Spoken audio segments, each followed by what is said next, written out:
Kebebasan berpendapat adalah bagian penting dari demokrasi. Tapi dalam praktiknya ketika masyarakat menyampaikan kritik, terutama di media sosial, justru dianggap menyerang pribadi atau bahkan direspon dengan tekanan sosial maupun hukum.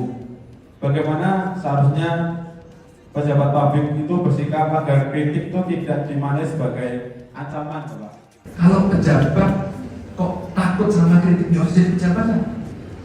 Pejabat itu tempat untuk dimarahi, tempat untuk dimaki memang. Wah, saya udah katam nanti. Yaudah, orang lagi apa sak karbu. Saya nolak U20 dulu karena apa? Ada yang bela saya, nggak ada yang bela saya. Karena saya ingin aja bahwa ini nggak benar. Jadi genosida di sana saat itu sendirian saja. Nggak ada yang bela. Hari ini apa yang terjadi? Pemerintah tidak ngasih visa. Pemerintah saat itu tidak ada yang berani ngomong. Hari ini kita didukung oleh IOC. Jangan buat acara di Indonesia. Apa yang kita lakukan? Nanti lihat Penilaian berkaitan dengan nanti bagaimana Bung Karno itu dulu begitu Olimpiade seperti itu nggak bisa kita buat Ganevo. Ketika kita mau dikasih hutang oleh IMF, syaratnya terlalu banyak, go to hell gitu katanya. Bung Karno pernah memaki dengan sangat keras. Jadi Bung Adi betul kritik aja. Cuma ada latihan berani. Kalau nanti mau kritik, kira-kira situasi tegang, komunikasi sama temennya. Jadi kalau hilang itu ketahuan.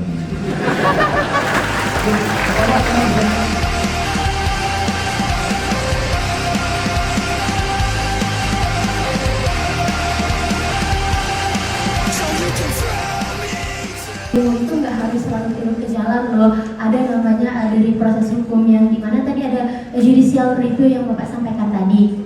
Sedangkan saya di sini mau menanggapi bahwa kan Pak, nggak semua orang, nggak semua masyarakat di Indonesia ini tahu jalur itu, nggak semua masyarakat bisa akan masuk melalui jalur itu. Tidak semua masyarakat tahu lah, mahasiswa tak kasih tahu sekarang. Iya memang tidak semua masyarakat tahu. Agar masyarakat tahu, maka di dalam asas hukum itu ada semua orang dianggap tahu. Ketika semua sudah diumumkan, itu asal. Maka bagaimana tahu? Itulah media sosial, itulah sosialisasi, diseminasi.